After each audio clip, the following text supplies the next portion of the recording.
The new year brings a number of new or revamped laws in Washington state. So here to spotlight a few of the biggest additions and changes, please welcome back State Attorney General Bob Ferguson. It's good to see you. Great to see you. Happy New Year. Happy 2019. Yes. Can you believe it? No, I cannot. It's like a large number. Okay, let's talk about some good stuff. Paid family and medical leave. What's happened? Really exciting bill that Representative Tana Sen from Mercer Island got passed the legislature last year. So as you well know, there are huge disparities between the salaries for women and men. For doing the same work, women get much less money, in particular women of color. And so Representative Sen worked with the state legislature and the governor to pass a law that requires equal pay if you're essentially doing the same work. Really important bill, passed the legislature and goes into effect this year. Okay, that's the equal pay law. Yes. What about the paid family and medical leave? Yeah, the bill that was signed by Governor Inslee in 2017. That's exactly right. And so this allows extended ability for individuals, families, members to stay home with their children, which is really critical, of course, that bonding time. Anyone who has a child knows that's really important. So the state's now on really the front lines. We used to be really behind on these issues.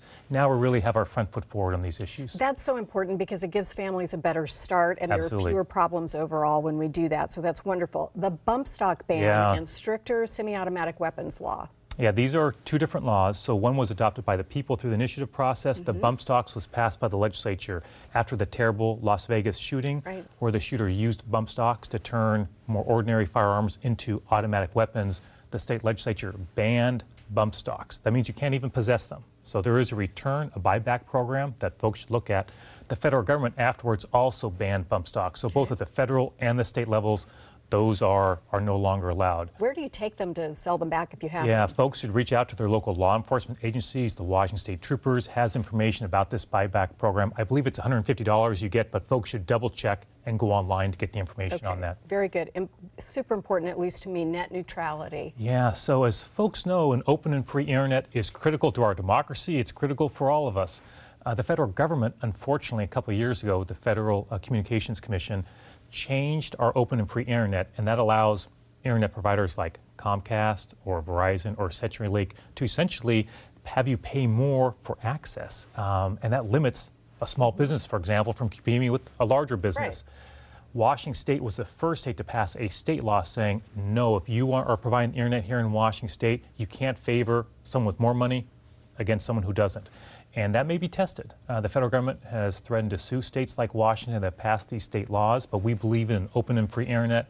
And if there is a lawsuit from the federal government, it's my job to defend our Washington State free access to the internet. But there isn't one so far. No, there's not. In fact, interestingly, in California, Margaret, they followed our lead and passed a similar law. The federal government sued California, but not Washington State. So we have a net neutrality law in Washington State, but we've not been challenged. That may change. There's all sorts of rumors about that, but it hasn't happened. They did challenge California's, but not Washington's. And so is that working through the courts? Yeah, there's actually, long story but very short, that litigation's been stayed for a while, set aside, but we expect that to ramp up soon. But no lawsuit against the state of Washington. There are some differences between the bills. So even if the California bill was declared unconstitutional, that would not automatically mean that our law in Washington State on net neutrality would be unconstitutional. Are there other states that have passed net neutrality? I believe there's one other state that has, and more are looking at it. So Washington was the very first, but I think some states were curious. Was there going to be litigation? How was that going to go? How that's going to go. But I was really glad that the state legislature and the governor led on this issue. Net neutrality is so important for all of us, and so I'm glad that Washington's a leader on that issue. Yeah, good work.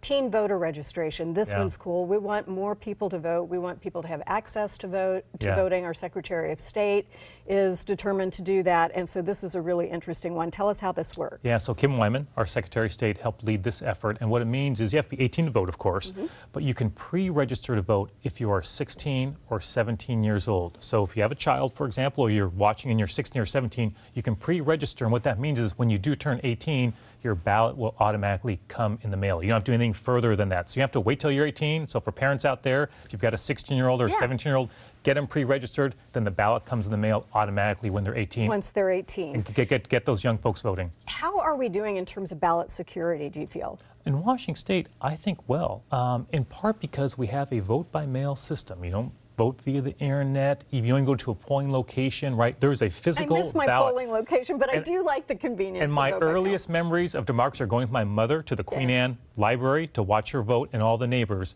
On the other hand, families have their own traditions. We sit around the table with our kids and do our voting. That said, having that paper trail ballot we think is helpful. So if something goes wrong, you can always go back to that paper trail. And frankly, you see other states where the lines to vote, Margaret, can be hours long, which is, talk about an obstacle to voting. Who's got time in their busy lives with work and family obligations to stand in line for a couple hours? That's outrageous. And so I think more and more states will frankly follow our lead here in Washington, which was the first or among the very first states to go to all-mail voting. I remember, and that was, you know, really important stuff in terms of the convenience, but also, as you said, the paper trail, even before we kind of understood that there could be problems with some of these machines. That's exactly right. So it's a good system I think we have in Washington State, and, you know, there were efforts by the federal government to sort